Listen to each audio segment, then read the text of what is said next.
Hiya. Need to get some music, I think, for like that on hold I could music. sing. Oh, please don't. So we are live. Welcome along. I'd like to... Oh, yeah, I was looking down here. I'd like to thank all the comedians for the amazing post that you put in response to my The question. Lambo is a great idea. No, Have you had a look at it? Yes, I have. No, I haven't. It's a beautiful Lamborghini Huracan. And I think by the time you pay the minimum $390,000 asking price, shipping it over from Queensland, which is where it is only going to be a couple of grand. Like, at that point, it's a doddle. It's a steal. Okay, we are moving on because this is not useful at all. It's a $500,000 supercar. You're getting it for Neither 20% is off. the question New South Wales blues or maroons. I have to go maroons because it's close to red and that's my favourite colour. That was Aaron, wasn't it? Uh-huh. I think you'll be happy with that answer. Because Are we putting a bid on the Lambo? No, we're not. She doesn't know yet. It's fine. Do gingers have souls? Who have they stolen them from? Quite honestly, I feel like mine has been stolen right now, Matt. We'll come back to... Technically, he's a ginger himself, isn't he? Yeah, that's why I posted it. Can blinds see their dreams? Yes, they can. Is it better to be brutal but cunning or cunning but brutal? I don't see why it has to be a but. I think they're both an and. Because it's Gork and Mork. Does Lightning McQueen buy health insurance or car insurance? You want to go where it's really weird? I'm going to say it's a cartoon. Will windows be popped out by the charity event? Only if you're coming up 2 days early to pop them out, Marcus. Well, it's a jiggy will we question. give up this dead game and embrace Lord of the Rings? I'm trying to answer something that's actually relevant. Well, then we'll come back to it. Lord of the Rings tournaments every month. Yeah, we start from next month. And now back to... You're never going to hold that to you. Like, you're going to hold you to that, right? Good luck with that. Okay, which one would you like to come back to? Was it the do gingers have souls? Marcus and his windows. Okay. We did start taking some windows out of one of the sets at the last event just to try and create some more dynamism and some balance with that compared to other tables. However, going forward, we've got some new sets that'll be ready by the charity event, which are based on the WTC format, which is basically the full set is 6 large buildings and 6 small buildings, but you don't use all of them. That it's a big set that's designed to do any of the layouts for WTC. So it can do a light. It can do a light and a heavy at the same time, essentially. So they give you a big, massive set of terrain that you don't ever use all of at the same time. The big L's are 9 by 5 by 9 and are solid.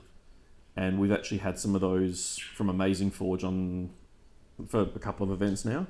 And then the smaller buildings are 9 by 5 by 5.01. 5 and 5. But they have open windows. So the big ones, though, are solid. Oh, excuse me, sorry. So you'll also end up with forests and craters and shipping containers on those tables as well.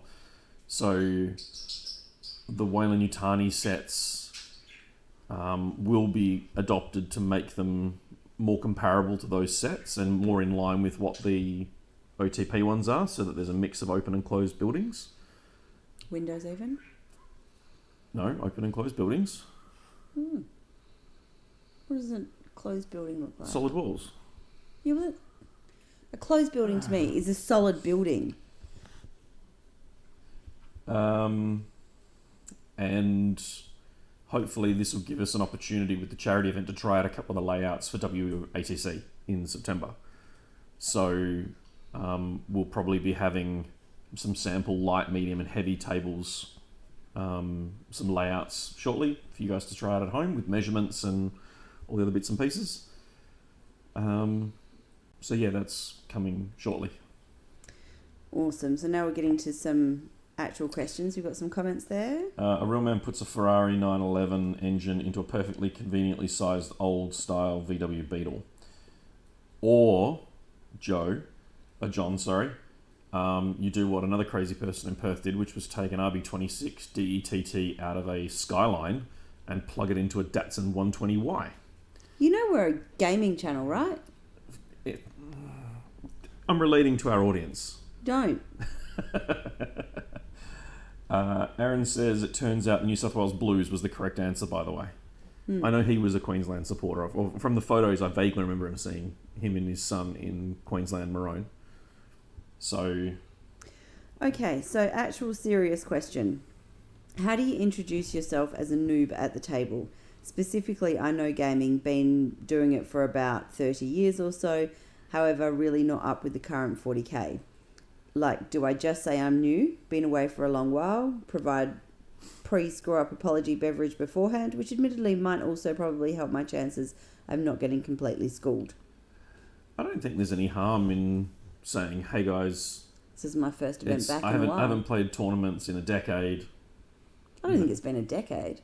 But anyway. Well, you know what I mean. Like, giving that preamble of, hey, I'm just getting back into tournaments again. You know, don't expect you to take it easy on me, but, you know, if you can bear with me while we work through the game, I'm a bit rusty. Yeah. I think 95% of the players in the room will completely be okay and understand that. Yeah, and the thing is... At any of the tournaments we run, and a lot of them will even help you. Well, this is specifically about the charity event. Oh, yeah. Which is, you know, is the most relaxed kind of event that the intention is that it'll be the most relaxed event that we've ever run. Yeah. So, I honestly think just saying something along the lines of,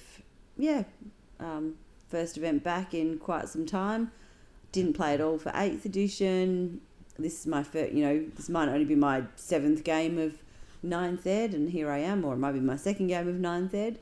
I'm still just, if you're getting my head around everything. If you're upfront about it, and particularly this is a really good event to kind of come and try it out at. It's probably not the end of the world if you make a few errors and your opponents work through it. No, because you can pay for rerolls. That is true. How many teams booked for WATC now? There were 20 paid that I checked. And I finally got names for a couple of the teams and the stuff that we were missing. The last one that paid was the Toy Soldier Cartel. Oh, great. So, and we recently recorded an interview that'll be on the next podcast with Josh, who's the I suppose the head judge, or one of the head judges at Uprising. It's one of the organisers Adelaide. of Uprising. And he's also the rep for South Australia for the ATC. Actually, I don't know whether he is or whether Napier is. Either way, he's keen to bring the South Australian team over, and we've got a not a commitment, but we definitely got I want to bring the team over in September. So hopefully they'll sign up, and then we've still got a couple of other teams that are sort of in the process of deciding who's going to be in what spot. I know the Games Workshop staff are talking. I spoke to Stu in Perth. Turns out that he's going to be on his honeymoon for WATC, so he's out. But I know Shane and Kurgan were keen to try and put in ideally a present staff team together, but a past staff team to round out the numbers isn't out of the question. And like I said to them, their uniform's really easy. So another question came through. In our hobby-focused events, you make a note of recommending themed armies. In your mind, what makes a themed army? For example, is it something that you can imagine operating in the 40k universe, tank platoons, etc.? Further to this point, have you ever had to reject a list that's not in keeping with your ideals for those events?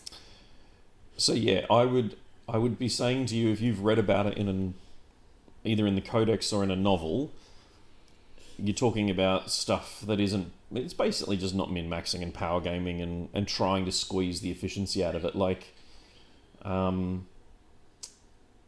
there's a really cool story I don't know if it's in the current Drukhari book, but it used to be, where they meet the Tau, and the Tau go, oh, let's join us. And they go, yeah, cool, send us some emissaries. Honest. We'll talk to them. And they send a bunch of emissaries to the Drukhari, not knowing what they are. And then the emissaries are never seen again. But then the Drukhari start helping the Tau on the battlefields, and then they start encountering their own kind turned into big ravening monsters. And then the Tau realise what's going on, and then the Drukhari take them all prisoners. That's a homunculus coven of Drukhari. If you came with grotesques and Talos and Rax, and it was a pure coven army, completely fine. If you decided to slot a succubus into the HQ slot because she's more efficient than the homunculus, that doesn't belong in this. Like that's a tournament choice. That's not a hobby choice. And would you turn people away for bringing that? I wouldn't turn them away, but I'd go to them when I got the army list and go, like, and I've done it a few times in the past with different lists. I've gone back to them and gone, okay, you've got one minimum unit of troops, and then you've maxed out heavy support and elites. Can we reassess this? Can we maybe, take our foot off the accelerator a little bit? And most players are pretty good when we start talking about that. The problem with doing that is because it's so intangible. And it also relies on us having a level of knowledge of every book. And often what will happen is people will publish lists before those hobby events to get feedback, not just from us, but from the community, which is good because it gives us that opportunity to go, okay, we don't recognize, like, I know what most of the units do, but I don't know what the sneaky combos and stuff that might exist in a couple of the books are. And someone goes, oh, is that character that does this with this stratagem that does this? And it can lead to those feel bad moments. So having the community involved in that is pretty useful.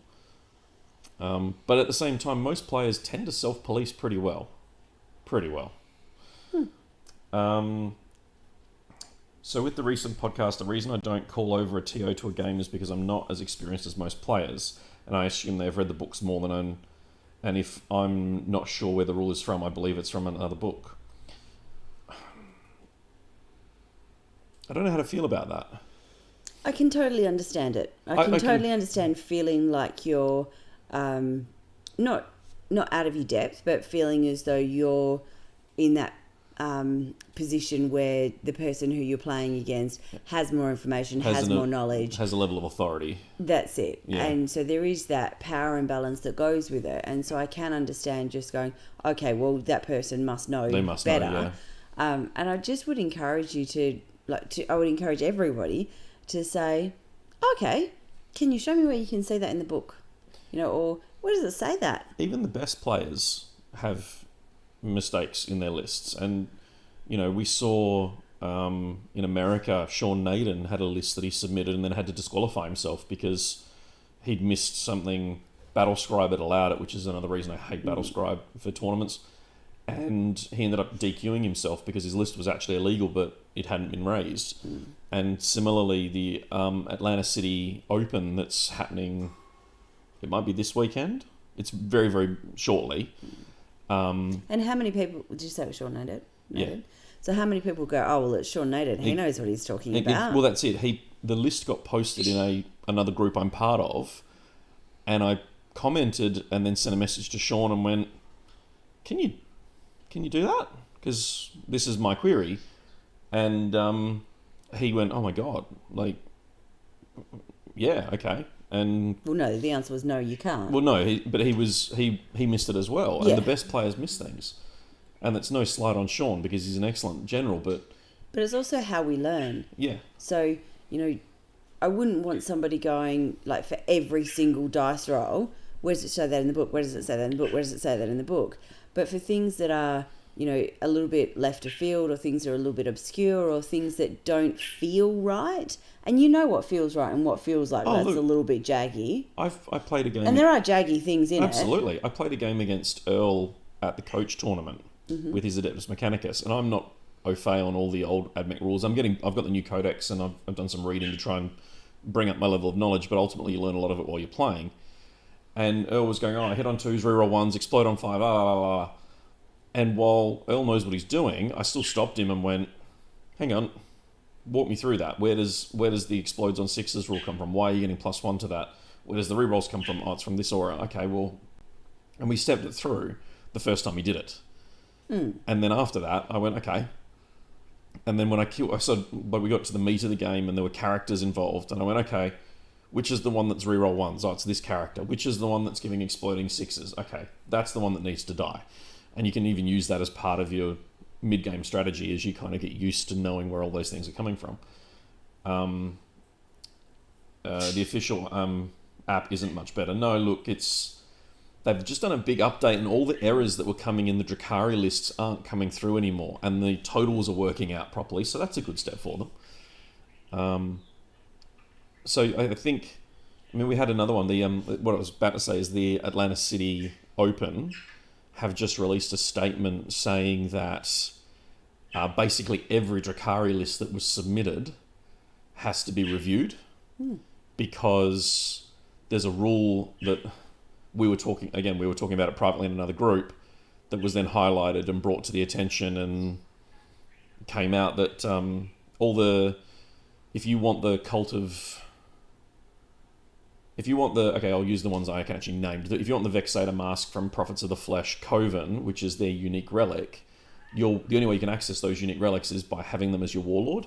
So there were players who were taking a Cursed Blade Succubus and trying to access their unique relic, even though she wasn't the warlord. Now, everyone I know, including me, missed it. But someone in another group I was in raised the question, and I went and had a look and went, oh, you're right. And then someone else went, no, what about this? And we went back and forth, and it turns out that, yeah, that is a thing. So it's veteran players and organisers still find things because someone raises their hand and goes, are we sure about that?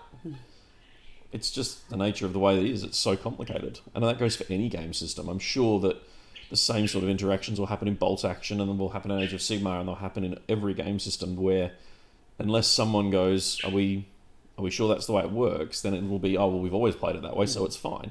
Yeah. And that's how we all learn. So... Point to it, though. Don't let that power imbalance stop you from clarifying.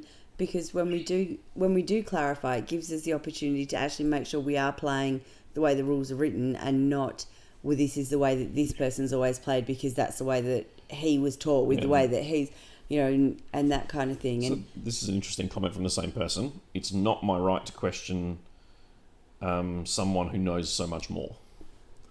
And I feel like that's... Oh, I would disagree. Yeah, I feel like the only way you can treat it one of two ways. You can treat it as, they know so, but I would treat it as a learning opportunity.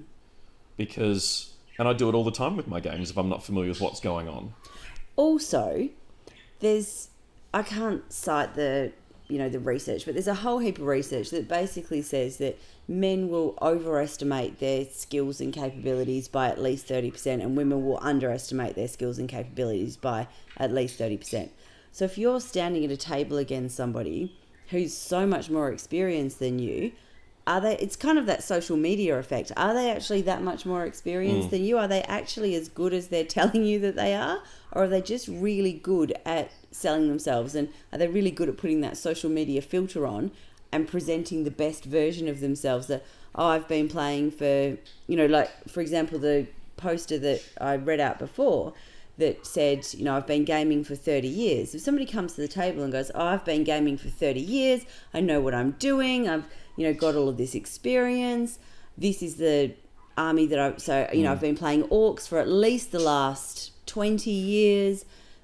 What would you hear in that? What you haven't heard is, but I've been out of 40k for the last, let's say 5. Yeah. I've been out of 40k for the last 5. And actually, I didn't play a game of 8th, and I haven't yet played a game of 9th yet. But what you hear is, well, I've got 30 years of experience. So, and I wouldn't question someone at the table and go, okay, well, so you've been playing for 30 years. Let's drill down into that. Now, what brought you to the game, and how much experience do you have to actually have? And 30 years of gaming, is that one game a week? Is it one game a day? Is it one game a decade? Yeah. So, what does 30 years look like to you? But it's not about actually going into that prove that you're right. It's actually just coming in from that position of being curious and going, share with me where that comes from. Or, wow, that's a really interesting combo. How does that go together? Or what are these bits, those interactions that happen that makes that incredibly unique thing happen? Because there are situations where this layers with this layers with this layers with this, plus you've got these 3 models that are still on the table. If you squint at 90 degrees and stand on one leg, then this can happen. That's not an actual thing. There was an Age of Sigmar First Edition. There was. The person with the longest beard won. I saw something posted today on one of the other sort of fan blog site things, and it referenced a Chaos combo, and it said, "Oh, if you take this character with this legion, and then you give it this relic with this warlord trait, and you spend these CP for this, and then you do this, and you do this, and then it does this." And I looked at that and went, okay, I'll take your word for that. But across the table, that's an entirely different conversation. Because if someone put that on the table against me, I'd be saying, cool, where are those mortal wounds coming from? Oh, they're from this stratagem. Cool, can I see the stratagem? Because what you've rhymed off does like 30 wounds. Can you just... What's going on? 30 wounds from a 10-point model. Does that feel right? So there's nothing... I don't think there's ever anything wrong with using it as an opportunity to broaden your own knowledge. If you go into a hostile, I think you're wrong, then... Or prove to me. Then obviously you're going to have a different sort of... You're going to evoke a different response from the opponent. But if you can go in... Yeah, using it as an opportunity to learn and going, okay, cool, I don't get to play against Chaos very much, let alone that Legion. Well, walk me through that. What's the relic called? Have you got the book? Can we have a look very quickly, and can you step it out for me? I see it. Bird is getting louder. That is. The one that we see a lot of when it first started being used in Perth was one of the Hortons. I think it was Rob. You can blame. Might not be him, but blame him anyway. Yeah. Was the Soulburner Decimators comboing with Demons and Chaos Space Marines to get the exploding mortal wounds, and it requires a relic from this book on this specific character, and then a different character from this book with this relic and warlord trait, and then a different thing again, and then the Decimators have to be this legion armed this way, and it's a really, really intricate, layered rule set. But it does what it says it does actually do what he says it does, but most players go, what? How? What? Why does it explode hits and then explode wounds and then become mortals and... Huh? And I think that sort of interaction, you can take it on face value and go, yep, I assume you know what you're talking about, but then you can also use it to learn and go, okay, what is this Crimson Crown relic, and why is it on a herald? Oh, it's this demon relic. It does this, and it's the same with. We talked about this with Josh on the podcast recording as well. Was using there's a stratagem that is a demon stratagem. You can only play it on demons, but it creates an aura that affects all demons with the same alignment. So the same Nurgle, Slanesh, Tzeentch, Khorne. So you're playing the stratagem on a legal model, but then it's scanning an aura that affects everything, including Chaos Space Marine models with that aura. And even that can be enough to confuse people, because the FAQ says, no, you can't. You can only use Chaos Demon stratagems on Chaos Demons. Well, that's what I'm doing. I'm using it on a Chaos Demon. He's gaining an aura. The fact that the aura works on the Slanesh keyword, and my possessed Chaos Space Marines have Slanesh, means they get the benefit. Well, no, but the stratagem you can only play it on a demon. Well, I am playing it on a demon, and that conversation can be enough to jolt people, because they remember bits of the FAQ going, oh, I remember you can't do that anymore. And like we said, the FAQs change, and yeah. Yeah, I'm sure someone's going to try and warp time Mortarion at some point, not realising they can't do it anymore. And so, who was it who said that they don't think that they have the right to question? Bananarama. So... I think I know who that is. So I would just throw it back to you and go, what would actually make you feel comfortable calling a judge over to the table or calling your TO over to the table? What would help you feel as though that's an okay thing to do? Or what can we do to try and empower you to feel that it's okay to, to ask questions and to be curious in that space? And I mean, obviously the starting point is asking your opponent. And because I think that you have to be confident. Like if this person you're playing, like if I'm going to toot my own horn and say, if you're playing me and you didn't know how I achieved what I achieved on the table, and it made you in your own head question it, I would hope that you got in front of me and went, hey Mike, can you run that past me one more time?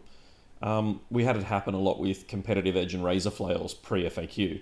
How does it get 28 more attacks? Explain that to me again. I would like, as a player, I would much rather you say to me, "Hey, yeah, well, slow down a second. Can you run that through me because Don't run it through him. That's weird. Run it by him. run maybe. it by me, so that I understand it because I'm just feeling a bit confused." And I'd be quite happy to slow it down and walk you through it because I feel like Yeah.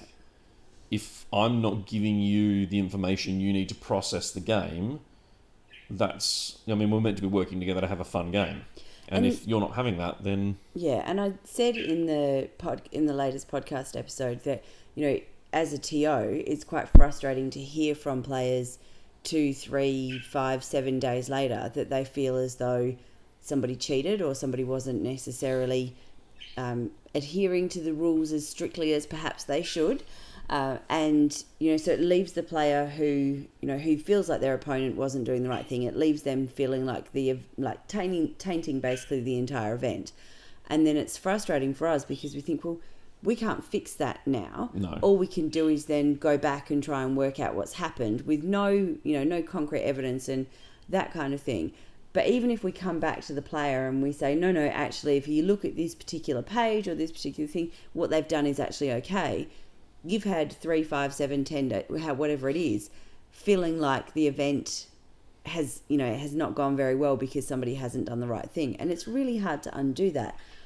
But so for us, that's frustrating. And it's really difficult. But also for the other player that's involved, that's dreadful. If you're let me finish this. I'm being serious. If you're the person who we have to contact to go, hey, look, somebody's come to us and let us know that they don't think that you're doing the right thing, and we handle it really sensitively. I hope. I'm saying he does it, so maybe not so sensitively. But that's still, as a player, to go, somebody's actually accused me of cheating, but they didn't come to me and discuss it with me at the table, and instead they've now left it, and now what's happened to my reputation? Because this TO that I see once a month, because we run events almost monthly, this TO that I see once a month is questioning my morals and my ethics and my my values, that they would think that I would not adhere to the rules well. So it's just not a good situation for anyone. No, I mean, you have to be willing to advocate for yourself to some degree if you're not sure. The comment here from Banana Armour is, if I was playing you, I would just blankly say yes, okay to anything.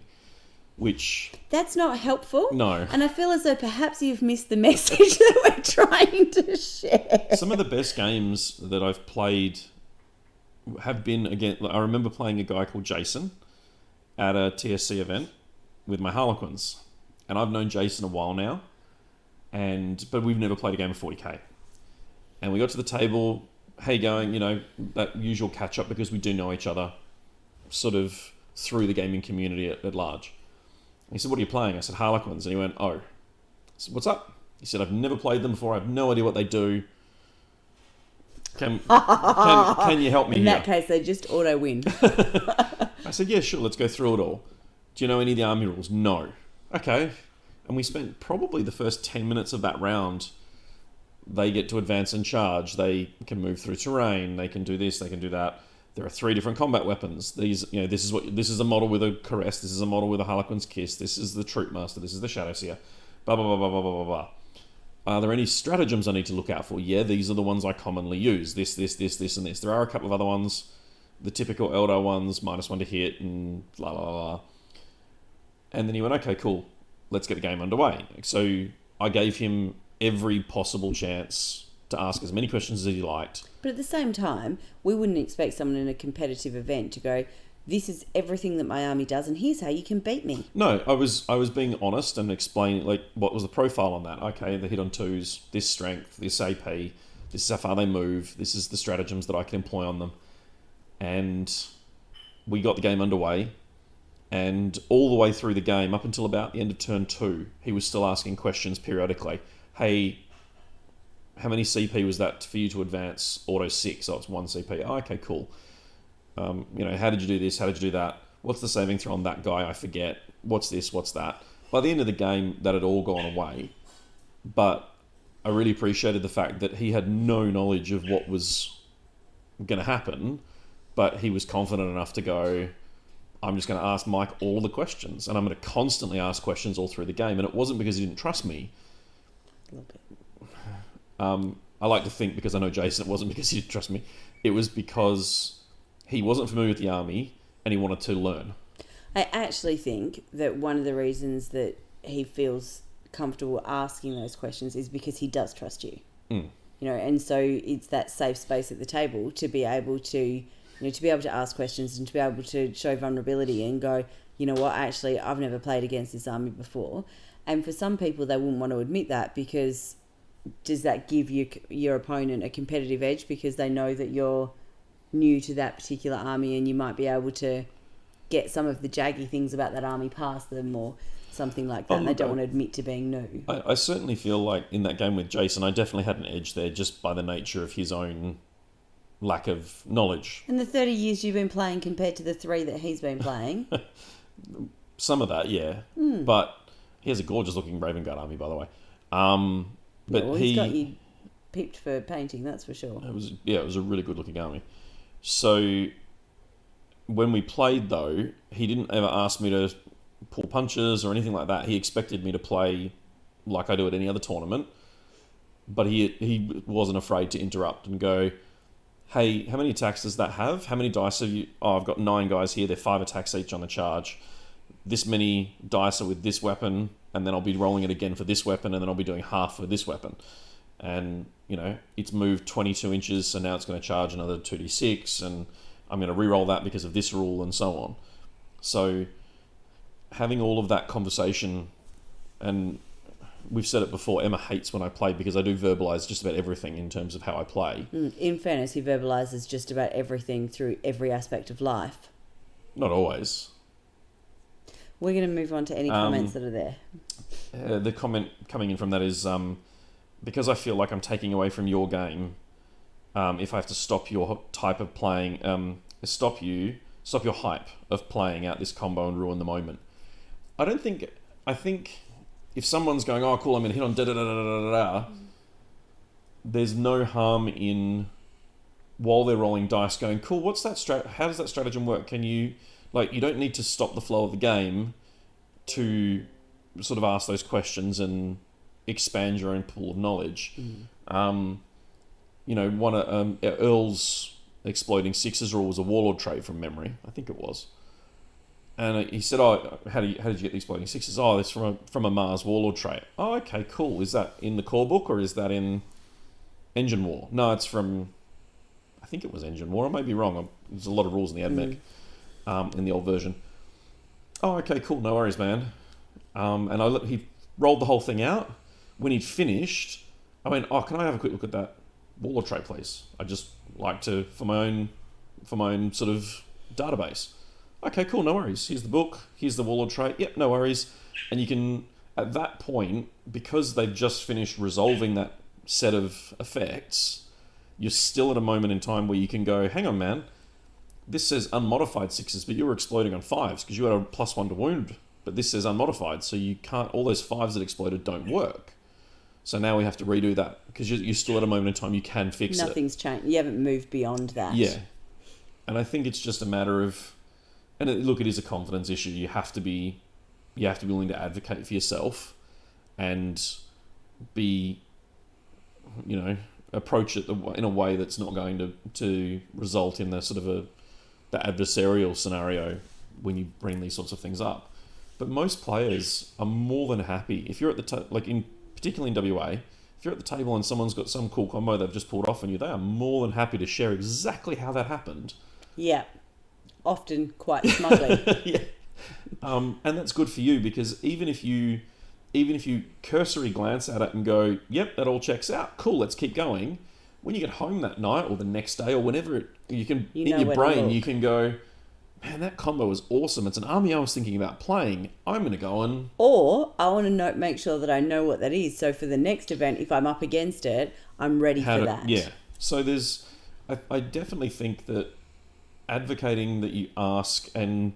can you show that to me, dude? I think it's something that all players should try and develop. And I think it's a really key part of being able to help manage the table.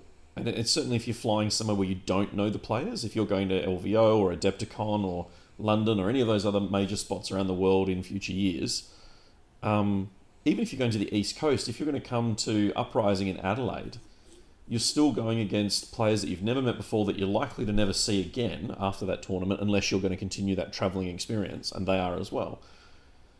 So you have no level of trust and awareness and knowledge, and if you come to an OBSEC event, you see a lot of faces a lot of the time, at least once or twice a year, so you kind of get to know those people. So we have probably 75% of the attendees are core attendees who are going to attend most of the events. The average OBSEC player the average WA player comes to 2 OBSEC events a year minimum. A few only do 1, and it's because they love that one and that's the one they do. And there's a whole bunch of crazies who do 5+, who we love. We love all of you. But the average Perth player seems to do at least 2 OBSEC events a year. And there's no consistency as to which those are, because it's all personal preference. But because you are doing those 1 or 2 events a year, you do get to know the faces and you can build a level of trust. Most of them seem to come to WATC. WATC is the big one. Now... All right, there seem to be a few comments. Matt Crosby, how funny is the complaining on certain Facebook faction groups about the Gaunt's Ghost rules? I'm not surprised. Someone's tried to already break them again. I think they're cool looking, they're awesome models. I'm really, really stoked for them finally releasing them in plastic. I'm hoping they're plastic. Please don't let them be Finecast. Surely not. I don't think they're doing anything Finecast anymore. No, they're trying to phase Finecast out, so I would hope they're monopose multi-part plastics. Tim, I wonder if this should be codified in the rules pack so that people who aren't confident feel like they have a way to deal with it without spreading rumours, and spreading rumours post-game is discouraged. Look, I actually don't mind that idea of... The players' pack's a weird one because originally, the original document, if you go back to 2015, is about 4 pages. And even our 4-page document was massive compared... quite a few people didn't have any players' pack. So, that was a massive players' pack compared to anything else. Well, the Outpost Skulls players' pack is still the template that I wrote back in 2005. They've changed it up since then, but there's still parts of it that I remember writing. And over the last 5 years, we've been asked to, hey, can you please expand on what this point is? Or we've had to add things to the pack that are our expectations. And, there's a page on terrain keywords, even though they're copied straight out of the book. Players with 10% changed, obviously, in order to make it okay for... Oh, it's the wording. We put that in there because players wanted us to verify that we were using those keywords from the rulebook. All the missions and all the secondaries, they're listed in there because people were going, well, which secondaries do we use? Do we use the GT book or do we use the rulebook? Okay, we'll put the GT... Okay, this is where it comes from. Which ones? Okay, and now we've got a GT21 book. We're now going to have to amend that you have to use the 21 secondaries, not the 20 secondaries. And then we had to add stuff on the use of chess clocks for WATC last year, and there's just been more and more and more stuff added to it, and players don't read it. Yeah, that's exactly what I was going to say. I have no issue with adding more to the players pack because it's not me that does it. But it's, are we at a point that the players pack is actually unwieldy enough that players aren't reading it? Now, I will say that at the last event that we ran, that I can't remember what it was. What was it? Was it Armadale? I can't remember what it was. War Calls. There were players that were actually quoting parts of the players pack at me. Yeah. I'm not sure if that was just to prove that they'd read it, but, there were players that were quoting sections of the players pack at me. So, some players are obviously reading it, and I definitely see that there's a point, a case for putting it in there. It's just, is it going to help? Is it going to actually make a difference, or are we still going to find the people who feel uncomfortable actually asking are still going to feel uncomfortable and aren't likely to action it? And it's human nature to complain about things that bother us. See, I wouldn't mind trimming the core pack down and doing like an OBSEC event guide, which took the chess clock rules out, which took the terrain rules out, which took Your phone number and all of the standard stuff, and took all of that and put it into a standard document that was just linked for every ticket. That could be the players pack, and then you have like a different event supplement. Yeah, the event pack, and that might be the best way forward so that it's manageable. My only concern with that is that, again, you end up in a situation where you're relying on, and obviously they would have to go into the event pack that says, be sure to go and download this document for all the details on X, Y, and Z. I think you just have the header, main players pack. And that might be the way we have to go, because it is getting unwieldy now. Somebody had printed it out at the last event. It was like 17 pages or something, yeah. And most of it's, like, most players go, what missions am I playing? How am I allowed to build my army? What time do I need to get there on day one? Yeah, okay. Most players. That's the reason I set the Facebook events to start at 6 a.m.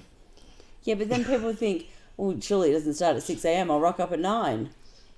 Because who would start an event before 9 a.m? Anyway.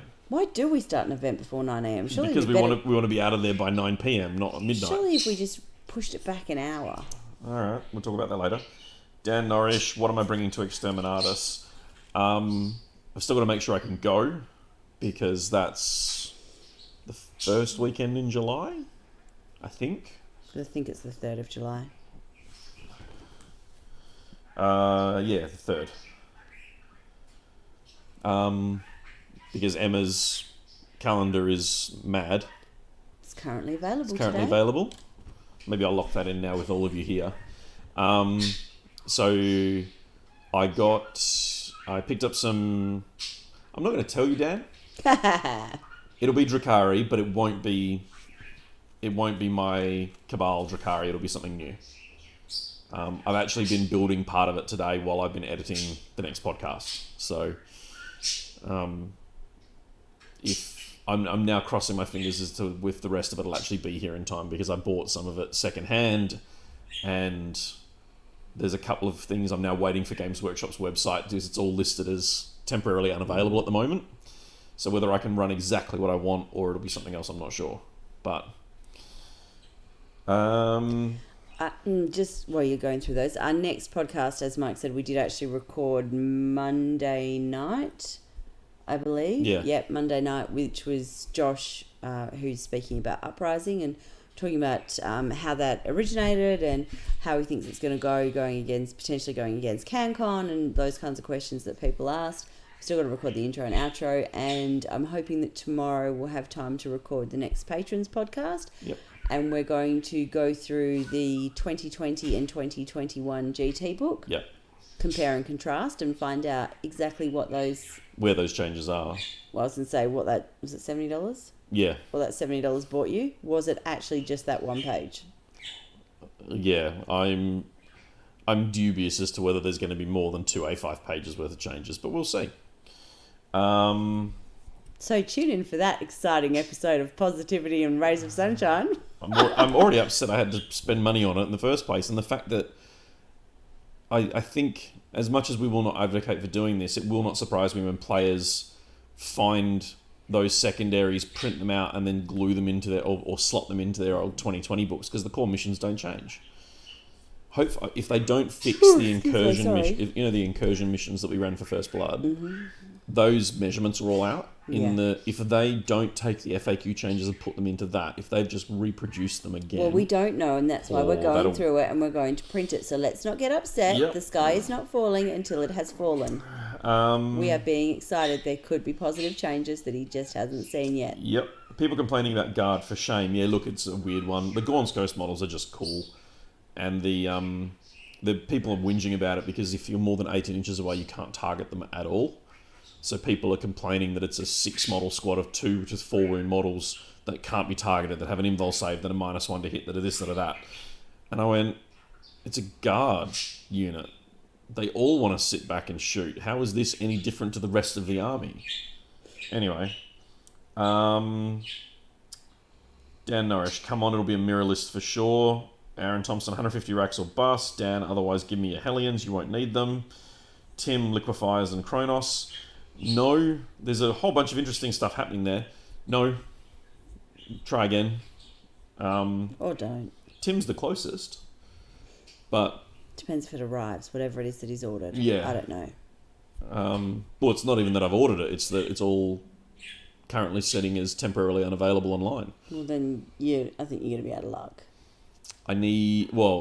One of the guys in Perth who also plays Drukhari, when I gave him, I said, this is what I want, he sold me a couple of second-hand models that helped bridge that gap. And then Do you know the look on your face is really annoying me?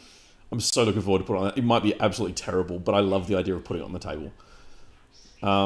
He's got a couple more models that he wasn't willing to sell me, but he's willing to loan me to round out the units if I need them. So I'm really looking forward to that list because it's just unlike anything I've seen online, and I really want to put it on the table and try it out. And I don't care how it goes because it's something that I'm sick of seeing all the complaints about Drukhari over certain things. So I went, okay, cool, I'm going to do something that's completely out of left field. Richard says he knows what I'm taking. That is actually true. I ran it by Richard, and Richard said, how am I meant to beat that? I said, I'm not telling you. I don't know, but I'm not telling you.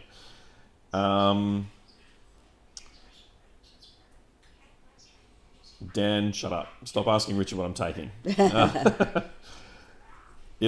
Look, it may or may not work. In theory, in my head, it sounds awesome. Sorry, I just got That's a work call. So, yeah, we'll see. I do love the fact that we actually don't have an event, so I get to play for once, which is awesome. I've actually got to get around to hitting Courtney up and paying for that ticket now I think of it.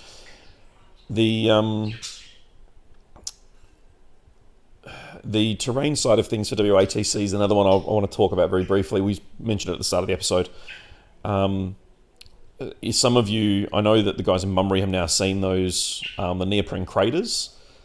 And we took some photos and put them up in the different groups as well. How does everyone feel about those neoprene craters on the table now? We put them down on a couple of different surfaces that we have here, obviously with our terrain, and we've actually decided to pick the really contrasting colours to make sure that you can tell that they're terrain. Does anyone have a problem with playing on those neoprene craters? Triple Tantalus says, Richard, if you think I'm that rich, nice try. 180 Prophets of the Flesh rack spam, no. Much like the Witches, I actually think most of those troops' choices are overvalued. Sorry about that. Dan says, I don't believe you. No, look, I've only got one Tantalus. I'm not bringing 3. Because I don't think Emma would like me to buy 2 more of them. They're Forge World. I don't know what it is, but no, I wouldn't. Because she doesn't know what it is. That could mean I can get them in the house. It really doesn't. I don't know what it is because I wasn't listening. That's even better. Probably not. The craters look mad. Yeah, look, I'm actually pretty happy with how those have come out. The neoprene craters. Mm-hmm. They came with me to Bunbury, and the Bunbury community thought they were fantastic. We actually got some models out to see, because they're roughly 6 inches across, but obviously they're not a circle. Mm. And one of the guys went, but are we going to get enough models on them? And then when you actually put models on them, you realise how big those craters actually are. So we got 10 tactical marines and 10 Hormagaunts all getting the benefit of a crater on the same 6-inch crater with room to spare. So... there were people who are unimpressed with the idea of using a neoprene crater because they don't like the idea of 2D terrain. We totally get that. We had that same conversation, and I can't remember whether or not did we have that as a discussion for one of the podcasts. Oh, who knows? Because I know that we had the discussion with the intention that it would be part of a discussion for a podcast, but I don't know whether or not we actually recorded it. I've so lost track. But yeah, so we did have that kind of big discussion around the idea of 2D terrain and what are our thoughts on that. But the practicalities of the actual craters mean that models are unstable. Well, you can't place them, or people have a habit of lying them down and going, it's about here, and then measurements get skewed, and people start getting, oh, well, no, it was 9 inches to there, but you've laid him down there and then you've stood him up there, so you've gained 2 inches of movement. No, I didn't, because it creates a whole bunch of ambiguity in a rule set that's already got some ambiguity in it. And if we can remove some of that with some consistency, then that feels like a positive thing. I don't know why I keep looking at the comments. Can't see anything. I can see Tim's pink circle. Yep. No, that's not Tim. That's also Dan Norrish. That one's Tim. But there's a I few. can see the T. That's okay. the only one I can see. The other is craters just are great. Less windows, please. Craters don't have windows. So if your craters have got windows, you're doing something wrong. Dan says, I like the craters. The issue I had with them before was the stuff would just keep falling off. I reckon you could sneak some sexy Shanes into the craters, though. Yeah, and as I posted before, it was great to be able to put my hand in that thing of objective markers and know that I wasn't going to pull out a naked handful of Shane. Shane. Yeah. All right. So the in that case, then what we'll probably do is those craters will be they'll be at the charity event, and and Armidale. 6 sets. I've got 12 craters. So 6 sets. We went through this. Yep. So you'll be able to have a look at them in person, and then assuming that the majority of players are okay with that as a solution to a problem that is existing, then we'll probably look at ordering a bunch of them. And then if you guys want some, then we can obviously tack that into the order so you've got some for use at home. So, we published the photo on the main page, didn't we? Of the 6 of them? Yeah, I think so. So there's 6 different. So there's an Arctic, it's basically a white, a light grey, a dark grey, a red earth, a light earth, and a dark earth. Was the nuts and bolts of them. But when we started putting them down, like I say, I think the contrasting ones were better. So yes, we did put them down. So putting the white one, for example, on for tournaments, putting the white one down on like a dark green table actually makes a lot of sense because you can see it. Whereas you'd probably want to use the dark earth one on a forest table to try and tie into that sort of lush earth. And a grey one on the snow table, that kind of thing. But for the practicalities of tournament play, you actually want to be able to know where the terrain is. So us having a good mix of them will allow us that opportunity to put them on the table. And we'll try and keep them vaguely themed. But I think going with something that's a bit more contrasting will help play for ease of use.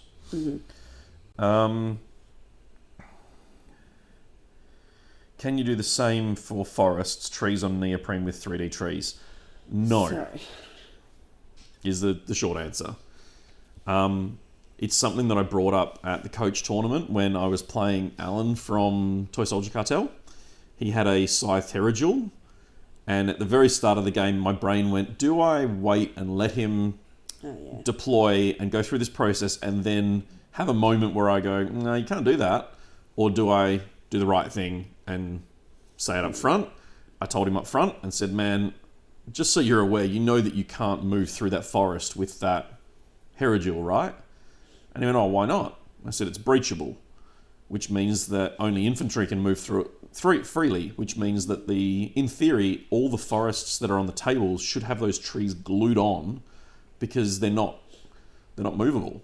So if you're not infantry, you actually have to move up and over them, which means you need to know what the height is and the distance across is, and you can't finish on top of them because they're unstable, and there's a whole bunch of intricacies that come with forests that I don't have a good resolution for, other than putting in the players pack that, regardless of how it's modelled, counted as 3 inches tall for the purposes of breachable, so that you know how to cross it or something like that. Because if you do a neoprene mat, you actually have to have the trees on there.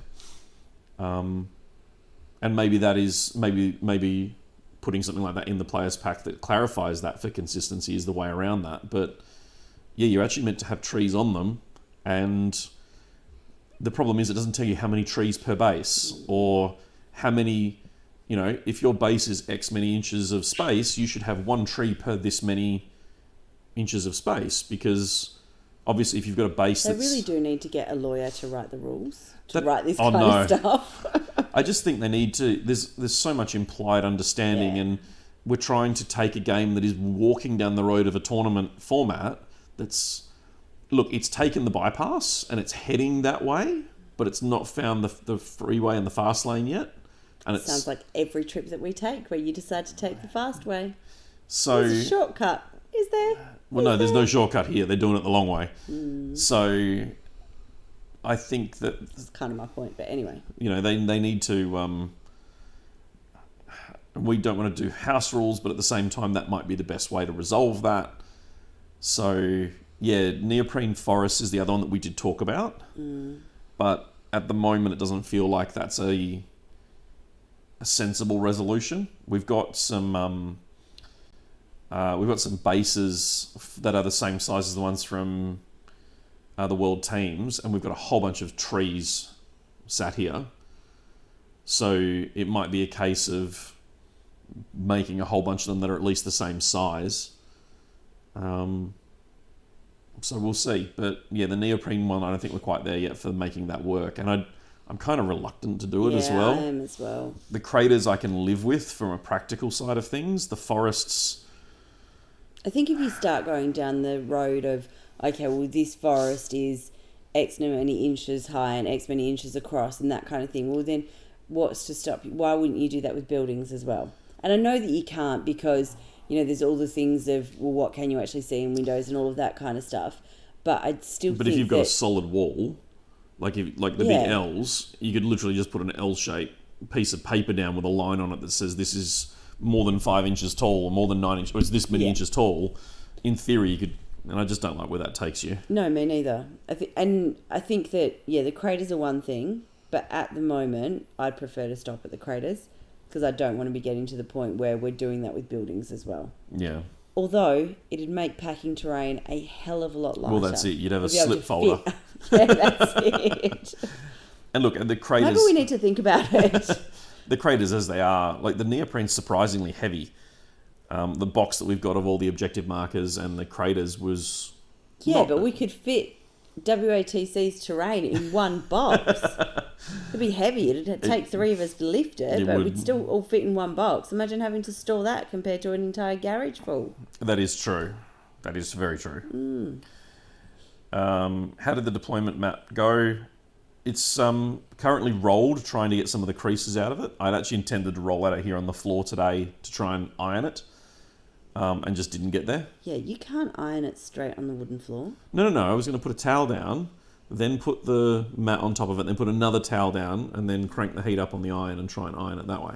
Yeah, don't crank the heat up. Good thing I didn't do it then. I would have done it on the bare wood, to be fair. Yeah, I knew you would. So yeah, the first thing I did was actually rolled it up and tried to stop all the... Obviously, it would have been folded, unfortunately, when it shipped to us. I think it's to do with how it was packed. As in what they were allowed to ship, Yeah. rather than what they actually wanted to Definitely to do with how it was packed. do. Yeah.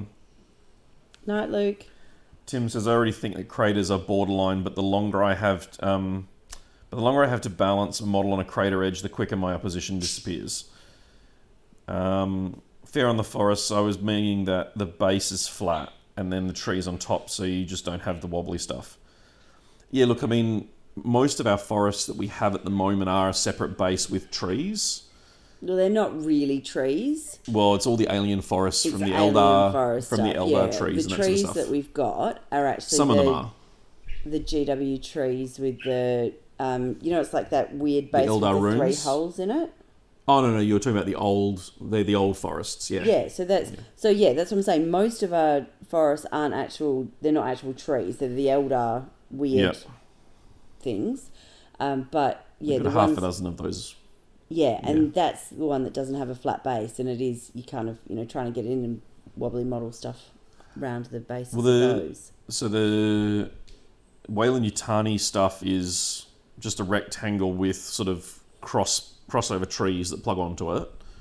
And that's the same that Amazing Forge. The Amazing did as Forge well, one we've but- got as well, which again, from a practicality standpoint, they're fine. They don't really thrill me in terms of aesthetic, and obviously, when you're talking about WTC with 150 plus tables and the consistency required across those 150 plus tables, I get why they've done what they've done. And it's something that I've been thinking about, sort of saying, well, whether we just get the base size for the trees from Amazing Forge so that we can texture them or paint them or whatever on them, and then get actual, because we bought 500 or something modelling trees that are still out in the dungeon, and it wouldn't be hard for us to attach those to those bases. And It is hard. That's why they haven't been attached to the bases. oh, that's right, because we needed to, you either have to putty them and build them up, or you have to drill holes, and there's a whole bunch of messing And around. when I puttied them and built them They up, fell over, they didn't they? just that's Yeah. it. So that's why they haven't been. So I made a whole heap. So there aren't 500 anymore because Oh, okay. I've used a whole heap. I know we gave some to But- the Bolt Action yeah. community as well. But no, there certainly wasn't as easy as I had anticipated it being. And also, that milliput putty that I was using It's expensive. is expensive. Yeah, it Those is. cheap trees became a very expensive piece of terrain. And when you start going through all that, you go, well, the MDF stuff doesn't look great, but you know, Yeah, look, I'm not a fan of the MDF trees. oh, they're just over there. Shall I go and grab one and show everyone? Where are they? Over against the wall near there's a bag of terrain that needs to be built. Over against the yeah. The tree should be in the top. These ones aren't actually as bad as the ones. No, well, these are so we spoke to Amazing Forge and they took on board our feedback, and this is the new version. So it's it's still two flat pieces that slot into each other, Yeah. and then those slot into a base that's obviously got a cross cut in the base of it, so that they're all consistent. Obviously, painting it is brown and green involved. Oh, not necessarily. Kind of pink and orange. I suppose if you guys are painting it, that's fine. I'm actually just thinking. Oh, battery's running low. I'm just thinking spray Why don't paint. you ever plug this in? It is plugged in normally. Well, not when we're doing this. Every time it goes flat. Oh. Last fortnight it went flat. So We have been going an hour though. okay. So we might get some more photos of these forests and put them up so you guys can see what you think once I've got them on the base as well. So we'll take some photos plain and see what you guys want. Very keen and happy to see you use flat craters for ease of play. I think the craters will be a solid choice. The forests I don't have a good solution for yet. Does Amazing Forge have an updated terrain pack now? The terrain pack that they published, which is I think $75 retail, is half the WTC pack. So it's $150 to get the same pack as the Weyland-Yutani all-in-one, but the Weyland-Yutani all-in-one I think works out to be about $300 Australian once you factor in shipping and everything, Postage, yeah. which is the main thing that kills the As Weyland-Yutani opposed to for a lot of players. Driving to Thornley to pick up. Is it Well, Thornley? Belmont. Ah, that's close to Thornley. Driving to Belmont to pick it up. And it comes down as well to your convenience and how, like, if you're buying one set of terrain for yourself and you like the Weyland-Yutani and the ease and the lightweight and the pack up and spend a couple $100 and you're done. If you want to customize it and do your own thing or you want to save money, then there are other options. If you want to 3D print it and get more detail, there are other options. It just depends on what you want out of the terrain set. Mm-hmm. When we do go ahead and order those craters, we'll let you guys know. And we're going to be probably ordering a bunch more buildings from Amazing Forge as well. So if anyone has some free time and wants to build some, let us know. Otherwise, we're going to sign off before this laptop goes flat because it's saying 8%, 5 minutes. So just enough time for me to end the stream and say goodnight to everyone. Waffle on a bit longer. Yeah. All right. Thanks for joining us and spending your Wednesday night with us again.